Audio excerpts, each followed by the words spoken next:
It is election day. I hope you guys voted. I voted early. And yeah, we are down to the final hour. Who's going to be the president of the United States? My God, please. And if you know, you know, we hope that it's her. I'll just say that. But Real Housewives of Potomac. Okay. So, leaving off from where we left off last time, all the girls are at the table. They are in North Carolina. Mia's hosting this trip, and it's also Wendy's birthday. So Mia, she invited some of her friends down, and they start to tell the story. Well, Mia started to tell the story about Karen. So apparently Karen butt dialed Joy, which is Mia's friend who was at the table, and said that she's not with Ray, that she's with a man but not with Ray, something of the sorts. Mia decided to tell us that this was something that she held on to for 3 years ago, and she used this because she wanted to defend Jacqueline, because Jacqueline has been getting ate up by Karen since she came for her. I mean, just Karen just constantly just knocking Mia down, child. Knocking Jacqueline down. It's kind of sad, actually. So Karen, she didn't admit to anything. She was just like, well, I just don't know, and I don't know where it's coming from. Well, she talked about how her and Ray are or have had problems and stuff way before the accident that she had and everything.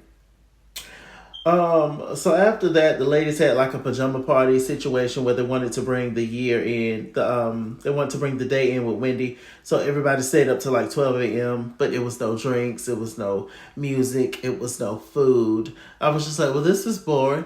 Everybody was just sitting around, child, playing on their phone. Stacey was washing dishes. I said, Lord have mercy.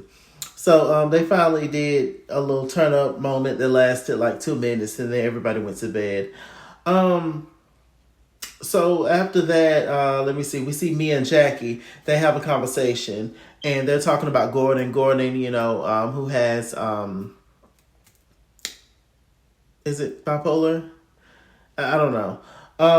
But anyway, he leaves these rants and stuff, and he commented on one of Mia's photos and said something about how you used me and blah blah blah. Jacqueline was just like, well, look, I don't understand why y'all agreed to both stay in the same like apartment complex, or whatever you want to call it. And Jacqueline was telling Mia that you be giving him mixed messages by telling him that you still love him, etc., etc. Jacqueline was just like, well, that's the father of my kids. Well, I'm just like, well, Mia, you got this whole man, Ink, sitting up here pretending that he's the father of the kids. Well, in particular, the little boy. So I'm just trying to figure out. It's just like, which is it, Mia? She'll say one thing and then it's something else. And she just told you one thing, but then it's something else when she talks about it again. She will forever be Mia be lying. Forever. And we're serious. It's not a game. Let me see what else is going on. So we get to Giselle and Adore and Angel. They graduated. Good for them. Good for Giselle. Let me see. We get to the table scene. Giselle called Wendy and told her happy birthday. Wendy, I don't know if you, I don't know, right? But if Robin was still there on the cast, Giselle would have never apologized to you. If Candace was still a part of the cast, Giselle would have never apologized to you. But it is what it is, and this is the current state. This is the current cast, and so yeah. But it's just really interesting. Really interesting. And Wendy is loving her new position with Giselle. Hey, whatever. So let me see what else is going on. Mia, she decides to tell the ladies that she's gonna take them to a doctor's office that she opened with this guy, or ran by. His name is Dr. Mac Daddy. And I'm just like, okay, so I guess he was a former pimp of one of her clients back in the day. And yeah, so now they done changed their life around. Bless their heart. So I don't know. So we see, let me see. So Jacqueline, she starts like kind of throwing shots at Karen, even though she said it's not for Karen, because they was given a toast, and she was just like, yeah, toasting to letting things go and being free, whatever. I'm paraphrasing, being at harmony, because otherwise you're gonna turn into a bitter old lady. And her and Mia was going back and forth, basically talking about Karen without using her name. Kiana, she was just like, I'm so tired of the Karen slang. Can Karen get a break? Jazzy agreed. And Kiana, she was just like, Mia, like, really? All that? You doing all that? And Mia was just like, yeah, I did. And so they kept kind of going back and forth. And then Mia, she brought up Kiana allegedly dating an ex DRUG dealer. And she was just like, Ann and Mia, what's your past? Well, I was a stripper and then turned entrepreneur and millionaire and all the things. Millionaire? Mia, please. The way Mia stretched the truth by not telling the truth at all is amazing. I said, Shabu. So then Mia called her Stitches, which is a reference to Kiana getting hit with the glass during the fight with SpongeBob. Deborah, Ashley's former friend, they say, but I'm sure she's still friends with Deborah, because Ashley's that kind of girl. So, she talked about that, and Kiana, she got very upset about that. She was just like, because this was a traumatic experience and all that. She cries, walks off, and then Wendy went to go follow her. And it was just a lot of fodder and stuff around the room, a lot of different conversations.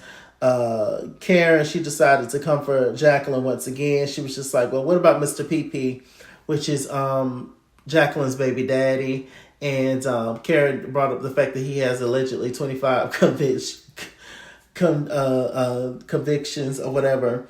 And Jacqueline tried to explain it. Apparently he's an officer, and it was something that was going on within the system, the company, and whoop to whoop. And she was just like, yeah, it was a racist situation and whoop to whoop. I'm like, well, he's still an officer. And we all know the origin of the police officers. That was to protect white people, essentially, from when when our ancestors and slaves got free. It was to protect them, because they thought the people was gonna come back from revenge, and we probably shouldn't. So anyway, but whatever, Mr. PP. But Jacqueline can't take it at all. And then here comes Ashley, right, with the double standards and gaslighting and antagonizing, as she always has done. Here come Ashley. Let's not bring up a past. Everybody has a past. And Wendy and Stacey was just like, oh yeah, now everybody has a past. It's just amazing. Some things just don't change. The people change, but the Deborah Cox and Whitney Houston, same script, different cast. So that's pretty much the situation. And also what ticked Kiana off was Ashley. In that same conversation, she asked her, oh, where's your scar? Do you have a scar? And then Ashley was just like, yeah, because I know she has a skincare line. I wanted to see if her skincare line worked, if it cleared up her scar. Just being nasty. Just being regular old Ashley, child. And so after that, the ladies came back together and did like this little toast moment. Child, that table scene was off the chain, I'm trying to tell you. So after that, we have Mia, Ashley, Jacqueline in one corner, and then we have Wendy, Stacey, Karen, and Jazzy in another corner. It's interesting because Jazzy, I'm really enjoying Jazzy, because Jazzy's for the right thing. She's fair. Jazzy is Mia's friend, came in as Mia's friend, but she's not sticking by Mia with the stuff that she's doing. So anyway, the Stacey goes in there to talk to Mia, Ashley, and Jacqueline. And Stacey was just like, well, what's really going on with y'all? Like, that was too much at the table. And, why are we doing all this? And Mia was just like, no, you don't know the whole story. And here's the citations and all the things. She showed Stacey that. So Stacey went back to confront Karen. And, she was just like, Karen, do I need to be worried about you? Or what's really going on? Because Mia and Jacqueline, they talking about putting you to rehab and stuff. But do I need to, be concerned about you whoop to whoop? And then it cut off. It was a good episode. It was overall. It was a good episode. Karen, you're gonna have to admit to something. I know that the girls are trying it, but you knew that they were gonna do that. That's just the nature of these shows, and yeah. So it's just gonna be interesting to see. I'm just praying for Karen's mental health because that's a lot. Karen, she puts on a good face, but it's definitely stressful and scary. So we're going to see what it gives, child. With that said, I'm Mr. Chalaki. Mr. Chalaki on Google+. Follow me at Eskizor Instagram and Twitter at Eskizor89. On Snapchat, Chase King on Facebook, Mr. Chalaki on Cash App, PayPal, and TikTok. And as always, running me my money or run me my fade. Run me my money the way I get paid. Stay black, stay tuned, and I'll see you guys later. Bye.